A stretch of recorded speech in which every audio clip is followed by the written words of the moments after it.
ఐటీలో ఎంట్రీ కావాలా? Training software engineer గా అజా కోడింగ్ ట్యూటర్ లో 2 వీక్స్ ట్రయల్ పీరియడ్ లో వెంటనే చేరండి.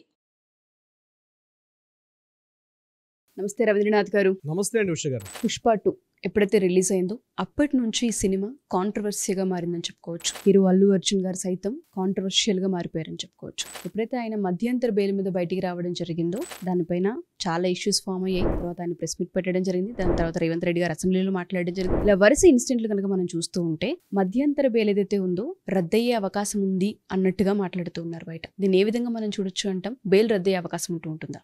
డిసెంబర్ 4 రాత్రి 9 గంటలకి ఈ సంఘటన జరిగింది. అంటే తొక్కిసలాట, ఆ దొమ్మి, అందులో ఒక మహిళ మరణించడం, మరొక అబ్బాయి వాళ్ళ అబ్బాయి ప్రాణాపాయ స్థితిలో ఉండడం. ఇది డిసెంబర్ 4వ తారీఖు రాత్రి బహుశా 10-10:30 ఆ టైంలో జరిగింది ఒక దుర్ఘటన. జరిగిన తర్వాత డిసెంబర్ 5 సాయంత్రం ఈయన మీద ఎఫ్ఐఆర్ నమోదైంది.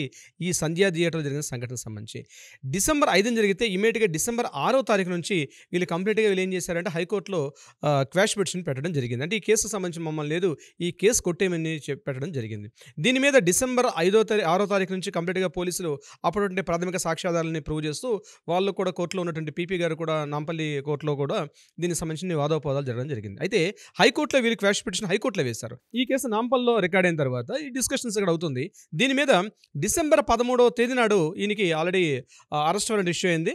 డిసెంబర్ 13 నాడు మార్నింగ్ అక్కడ చిక్కడపల్లి పోలీసులు ఎస్హెచ్ఓ గారు ఆధ్వర్యంలో ఒక పోలీసు బృందం వెళ్ళి డిసెంబర్ 13వ తేదీ నాడు ఈయన అరెస్ట్ చేశారు చిక్కడపల్లి పోలీస్ స్టేషన్లో. త్వరితగతిన ఇమీడియట్గా అక్కడ నుంచి ఈయనకి మెడికల్ టెస్ట్ అని చెప్పి గాంధీ హాస్పిటల్ తీసుకెళ్ళడం, అక్కడి నుంచి నాంపల్లి కోర్టులో ప్రవేశపెట్టడం, ఇమీడియట్గా నాంపల్లి కోర్టులో ఈయనకి 14 రోజుల రిమాండ్ కూడా డిసెంబర్ 13th నాడే చేయడం జరిగింది. సో అదే రోజు సాయంత్రం జరిగింది ఏంటంటే డిసెంబర్ 13th అయిన తర్వాత ఏదైతే క్వాష్ పిటిషన్ పెట్టారో దాని మీద ఇమీడియట్గా వీళ్ళు బెయిల్ పిటిషన్ దాని కంటిన్యూషన్లో నిరంజన్ రెడ్డి గారు ఏం చేశారంటే డిసెంబర్ 14th నాడు దీని మీద వాళ్ళు బెయిల్కి అప్లై చేయడం జరిగింది. ఇమీడియట్గా బెయిల్కి సంబంధించి లంచ్ మోషన్లో పెట్టినటువంటి దానికి సంబంధించి ఇమీడియట్గా మాట్లాడిన తర్వాత అక్కడ ఇది కంప్లీట్గా పోలీసుల యొక్క తప్పిదం తప్పించి దీని మీద అల్లు అర్జున్ గారికి ఎటువంటి యొక్క ప్రభావం లేదు. జస్ట్ నేను వెళ్ళడం జరిగింది యాజ్ ఏ ఫండమెంటల్ రైట్ ప్రకారం అనుకున్నట్టుగా సినిమాకి చూడడానికి వెళ్ళారు, జరిగిన దుర్ఘటనగా చెప్పడం జరిగింది. దాన్ని బేస్ చేసుకొని ఆ లైన్ వెరీ వెరీ ఇంపార్టెంట్ ఏంటంటే ఇది పోలీసుల యొక్క తప్పిదం తప్పించి అల్లు అర్జున్ గారు దీని మీద పెద్దగా ఇన్వాల్వ్మెంట్ లేరు. ఈ పాయింట్ జాగ్రత్తగా గుర్తుపెట్టుకోవాల్సినటువంటి అవసరం ఉంది. ఈ ఒక్క సెంటెన్స్ మీద ఈ ఒక్క లైన్ మీద ఈయనకి బెయిల్ రావడం జరిగింది. డిసెంబర్ 13th నైట్ వచ్చినప్పుడు కూడా అప్పటికొట్టి మనకు ఉన్నటువంటి లా అండ్ ఆర్డర్ నిబంధనల ప్రకారం అంటే ఆఫ్టర్ 6:30 తర్వాత అక్కడ జైలు సూపరింటెండెంట్ గారు దీన్ని ఎలా చేయకూడదు కాబట్టి ఆయనకున్న లిమిటేషన్స్ ప్రకారం ప్రోటోకాల్ ప్రకారం డిసెంబర్ 14th మార్నింగ్ 6 o'clockకి అల్లు అర్జున్ గారు బయటకు రావడం జరిగింది. అయితే బెయిల్ పిటిషన్ ఇస్తూ ఈయనకి ప్రధానంగా 5 రకాల పాయింట్స్ ఇవ్వడం జరిగింది ఆ బెయిల్ పిటిషన్లో. అంటే ఆ బెయిల్ ఇస్తూ అక్కడ ఇంటర్మ్ బెయిల్ అంటారు, మధ్యంతర ఉత్తర్వులు అంటారు. దాని ప్రకారంగా ఇచ్చినటువంటి పాయింట్స్లో 5 పాయింట్స్ ఉన్నాయి. అందులో ప్రధానంగా ఫస్ట్ పాయింట్ ఏంటంటే సాక్షులను ఎవరిని కూడా ప్రభావితం చేయకూడదు, దీనికి సంబంధించినటువంటి పాయింట్. నెంబర్ 2 ఏంటంటే ఏదైతే కేసులో నేర విచారణ జరుగుతుందో ఈయన ఇప్పుడు రిమాండ్ ఖైదీ ఆల్రెడీ ఇప్పుడు ప్రెజెంట్ కూడా అల్లు అర్జున్ గారు రిమాండ్ ఖైదీలో ఉన్నారు. రిమాండ్ ఖైదీలో ఉంటూ ఈయనకి ఉత్తర్వులు వచ్చాయి, మధ్యంతర ఉత్తర్వులు వచ్చాయి, బెయిల్ ఉత్తర్వులు రావడం జరిగింది. సో ఈయన నేర విచారణ పోలీసులు ఎప్పుడు పిలిచినా సరే ఆ పోలీసు నేర విచారణకి వెళ్ళి రావాలి. ఇది సెకండ్ పాయింట్. థర్డ్ పాయింట్ ఏంటి, ఎప్పుడెప్పుడైతే దీని సంఘటన సంబంధించి ఎక్కడ ఉంటుందో పోలీసులు ఎప్పుడు పిలిచినా వెళ్ళాలి, మాట్లాడాలి. దీనికి సంబంధించిన ఈ యొక్క పాయింట్స్ ప్రకారం ఈయనకి 5 రకాల పాయింట్స్ తోటి బెయిల్ రావడం జరిగింది. సో ప్రధానంగా ఈయన ఏదైతే ప్రెస్ మీట్ పెట్టారో బెయిల్లో ఉన్న రూల్ ప్రకారం ఏంటంటే ఈయన కంప్లీట్గా నేర విచారణ సహకరించాలి. ఒకటి సాక్ష్యాధారాలను పూర్తిగా ఈయన ఎక్కడ కూడా ఇన్ఫ్లుయెన్స్ చేయకూడదు.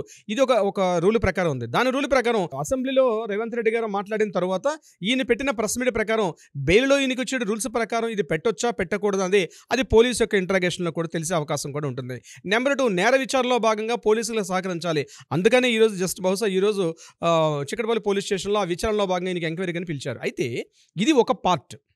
నేను పార్ట్ 2 నేను విశ్లేషణ చేసే ప్రయత్నం చేస్తాను. ఇందులో ఏంటంటే ప్రధానంగా ఈయనకి ఇచ్చినటువంటి బెయిల్ 4 వారాల బెయిల్ అనమాట. 4 వారాలు అంటే 28 days మాత్రమే ఈయనకి ఇచ్చినటువంటి బెయిల్. అంటే ఏంటి, మొన్న డిసెంబర్ 13 వచ్చింది, ఎగైన్ మరలా జనవరి 10th వరకు మాత్రమే ఈయనకి జైలుకి ఈయనకి జనవరి 10th వరకు మాత్రమే ఈయనకి టైం ఉంది. అంటే ఈ అప్ టు 28 days వరకు మాత్రమే ఈయనకి పర్మిషన్ ఉంది. ఈ 28 daysలో ఆల్రెడీ 13 నుంచి ఈ రోజు మనం మాట్లాడుకుంటున్నాం, డేట్ ఈస్ 24th, అంటే ఆల్రెడీ 11 days కంప్లీట్ అయిపోయింది.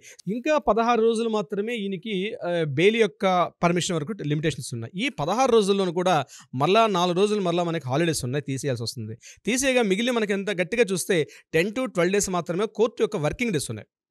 అయితే నాకుందినటువంటి ఇన్ఫర్మేషన్ ప్రకారం ఇప్పటివరకు కూడా అల్లు అర్జున్ గారు తరపునటువంటి న్యాయవాదులు ఎవరు కూడా హైకోర్టులో దీని మీద సంబంధించి ఈ బెయిల్ కంటిన్యూషన్ చేయమని చెప్పి ఇప్పటివరకు కూడా హైకోర్టు మెట్లు ఎక్కినట్టుగా నా దగ్గర అయితే ఇన్ఫర్మేషన్ ఈ క్షణం వరకు అయితే లేదు. బహుశా ఎక్కలేదు కూడా తెలిసి వాళ్ళు ఇప్పటిదాకా ఉంటే ఇన్ఫర్మేషన్ వచ్చేది. ఇప్పటికీ న్యాయవాదులు కానీ ఎటువంటి వారు కూడా ఇప్పటిదాకా లేదు. ఒకవేళ బై డిఫాల్ట్ ఏదైనా ఛాన్స్ ప్రకారంగా ఒకవేళ బెయిల్ రద్దు చేసి ఈయనకి మరలా రిమాండ్ తీసుకోవచ్చు. ఎందుకంటే జనవరి 10వ తారీఖు సాయంత్రం 6 గంటల్లోగా ఈయన చంచల్గూడ జైలు సూపరింటెండెంట్ సరెండర్ అయిపోవాలి. This the bail rule.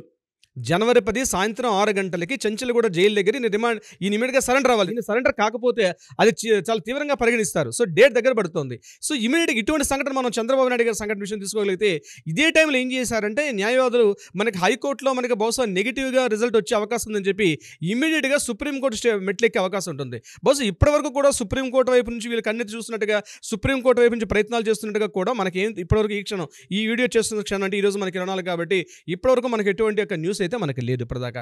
So date చూస్తే ఆల్మోస్ట్ మనకి 13 to 12 days మాత్రం ఉంది. మరి 12-13 daysలోగా ఈలోగా ఏం చేశారు పోలీసులు ఇది అల్లు అర్జున్ గారికి నెగిటివ్గా ఎప్పుడైతే ప్రెస్ మీట్ పెట్టి ఇది పూర్తిగా నాకేం సంబంధం లేదు, నాకు ఇన్ఫర్మేషన్ లేదు, నేను జస్ట్ వెళ్ళాను సినిమా చూస్తున్నాను, నాకు ఆ సంఘటన ఆ రోజు తెలియలేదు, నెక్స్ట్ డే నేను మార్నింగ్ చూసుకున్న తర్వాత ఇట్లా ఒక ఈ తొక్కేసిలాట్లో ఒక వ్యక్తి చనిపోయినట్టుగా నాకు మార్నింగ్ తెలిసింది, ఇది పోలీసుల యొక్క తప్పిదం తప్పించి నా తప్పు కాదు అని ఎప్పుడైతే ప్రెస్ మీట్లో పోలీసుల మీద పూర్తిగా ఆయన అభాండాన్ని ఎప్పుడైతే నెట్టివేశారో ఇమీడియట్గా పోలీసులు కూడా సపోర్టింగ్ ఎవిడెన్స్ కంప్లీట్గా తీసుకున్నారు. అవన్నీ మీడియాలో కూడా సర్క్యులేట్ అవుతున్నాయి కంప్లీట్గా టైం లైన్తో సహా. నాలెడ్జ్ అంటే ఈయన ఎక్కడైతే ముషిరాబాద్ వరకు వెళ్ళారో అక్కడి నుంచి సంఘటన జరిగిన టైంలో ఏదైతే పోలీసులు తీసుకోవటండి ఆ యొక్క మృతదేహాన్ని మీడియా తీసుకోవడం, పోలీస్ స్టేషన్ పంపించడం, మీడియాలో కంటిన్యూగా న్యూస్ మిడ్ నైట్ వరకు కంటిన్యూ ఛానల్స్లో ఈ న్యూస్ వస్తున్నప్పుడు కూడా అల్లు అర్జున్ గారు నాకు తెలియదు మార్నింగ్ తెలిసింది చెప్పడం ఇది తప్పించుకునే దూరంలో ఉందని చెప్పి ఇప్పుడైతే ఈ న్యూస్ రావడం ఒక విధంగా చెప్పాలంటే ఈ లైన్ వరకు నేను చెప్తున్నాను, ఏదైతే ఇప్పుడు ఈ లైన్ చెప్తున్నానో నాకు తెలియకుండా జరిగింది అని చెప్పడంలో ఇదే కంటెంట్స్ మీద మనకు బెయిల్ వచ్చింది. అక్కడ నిరంజన్ రెడ్డి గారు హైకోర్టులో మాట్లాడినప్పుడు